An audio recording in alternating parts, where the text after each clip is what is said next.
Good morning. It's early October, and I'm in Indiana, the Hoosier State. Today, I'm riding the Cardinal Greenway. It's the longest rail trail in Indiana. It's also a Hall of Fame rail trail. The Cardinal Greenway is a 62-mile rail trail in east central Indiana. I'm going to start in Richmond at the south end of the trail and ride north toward Muncie, and eventually to Marion at the north end of the trail. I'm going to spend 3 days on the trail and stay in Richmond each night. There's some construction on the first few miles of the trail right outside of Richmond, so I'm starting here at the Tingler Road trailhead. It's a cool, crisp, early October morning, and I'm getting an early start.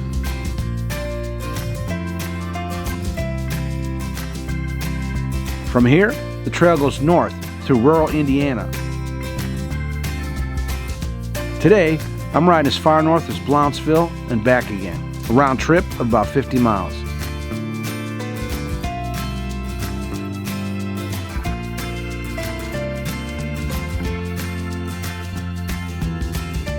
This awesome trail is paved all the way.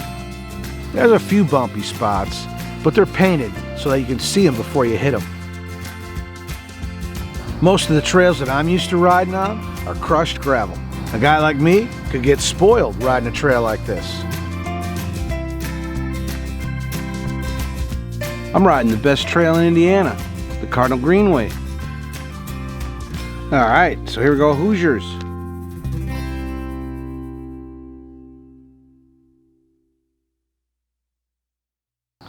The trail was named after the Cardinal, the last regular passenger train to use these rails. The rail line was built in the early 1900s. It carried passengers, coal, and other goods between Cincinnati and Chicago. Passenger service and finally ended in 1949. Eventually the line was acquired by the C&O, Chesapeake and Ohio Railroad, but all operations ended in 1986. In 1993, the Cardinal Greenway nonprofit organization hatched the idea of turning this abandoned rail line into a premier rail trail. The first 10-mile section opened in 1998. Over the next 10 to 12 years or so, sections of trail were developed and opened for travel.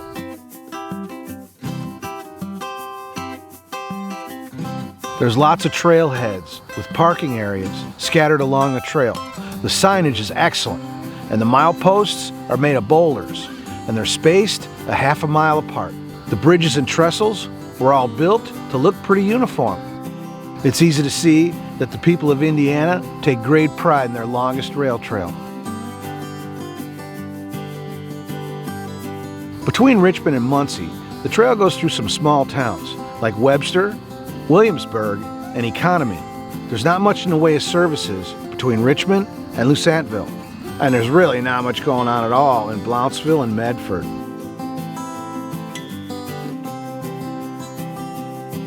Louissantville is the home of Wilbur Wright.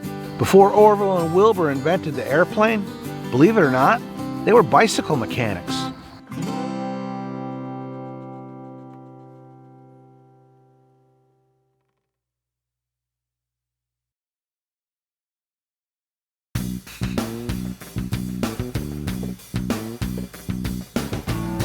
On day 2, I drove to Blountsville and parked there at the trailhead. I rode through Muncie and all the way to Gaston, and then back to Blountsville again. Another 50-mile round trip.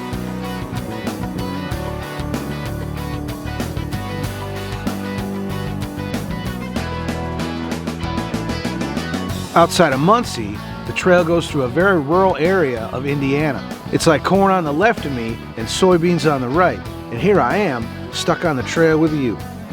Anyways, this green ribbon of trees continues south of Muncie through a sea of soybeans and corn. Looks like it's time to harvest the soybeans. They sure do kick up a cloud of dust, though.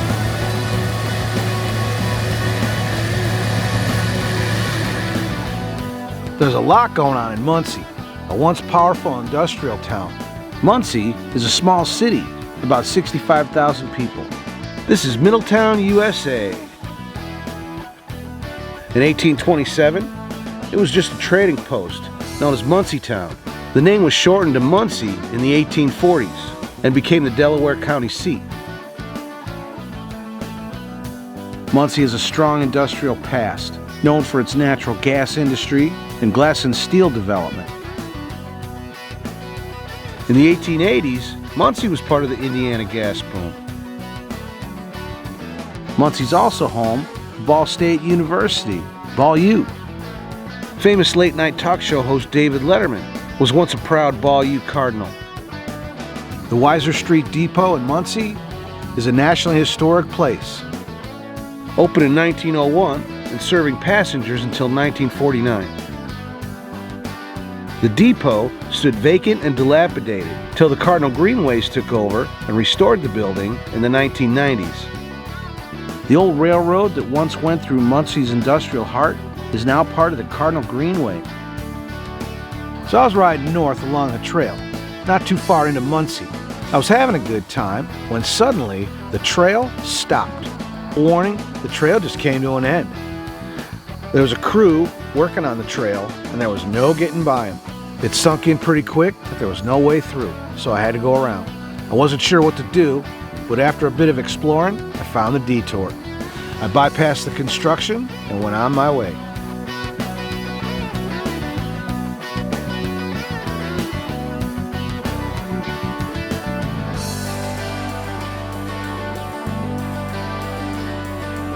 In Muncie, the trail crosses the White River and the White River Greenway. It's a 5.5 mile trail that parallels the White River.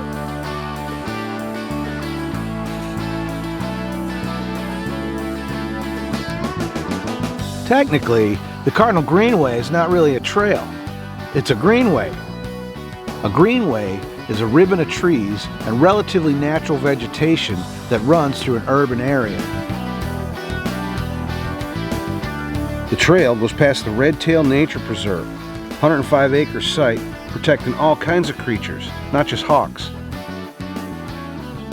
Not far from the preserve, I saw a red-tailed hawk out hunting in a field.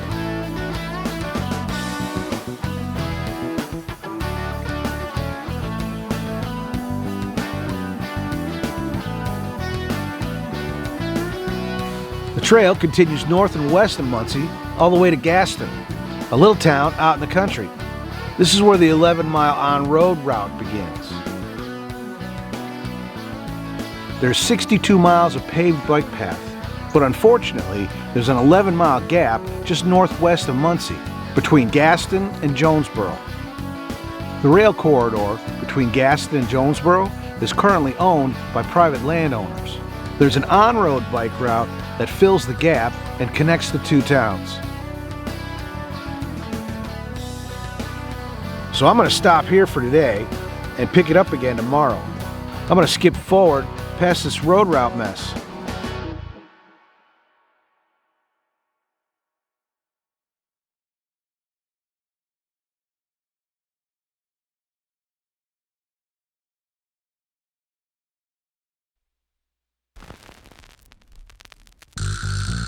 On day 3, I felt the need to check out the northern section of the trail.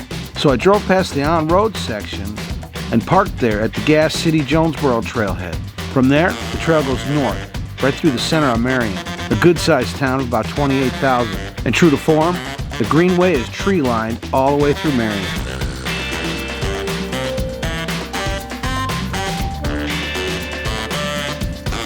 The town of Marion was established in 1831 as the Grant County seat. Marion, along with Gas City, was part of the Indiana gas boom of the 1880s. Marion is the birthplace of James Dean, one of the coolest actors in Hollywood history.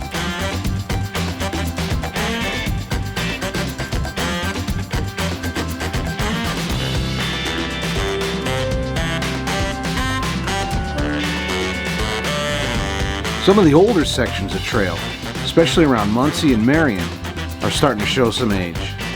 But so am I. I guess that's the downside of a paved trail. Sometimes tree roots can get underneath the pavement and do some major damage. And with pavement, that's always an expensive fix. Gravel trails may not be as smooth as paved trails, but sometimes they're more economical to build and maintain.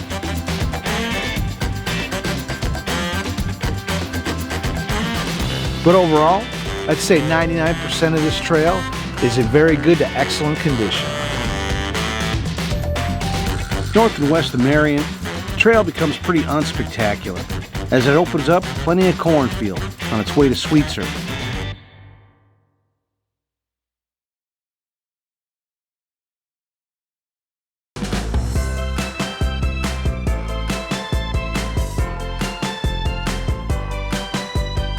Well, here I am in Sweetser. This is the end of the trail for me. I'm glad I came down this way. The section between Jonesboro and Marion was really nice. Probably one of the nicer sections on the trail.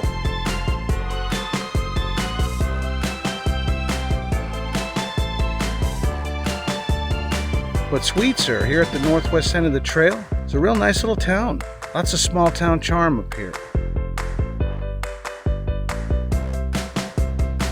Overall, I'd say the Cardinal Greenway is an excellent trail. The trail is tree-lined, so it provides plenty of shade and a block from the wind. It's not a wilderness trail, and it's not super long. You could easily spend a couple of days here with a smile on your face, just pedaling down this quiet trail. By yourself, just you with your thoughts, or with a riding buddy. So a big thank you to all the fine folks at Indiana for making this great trail. Go Hoosiers! Anyway, that's it for me here in Indiana on the Cardinal Greenway Trail. Hope to see you down the trail. Thanks for watching. Now go ride your bike.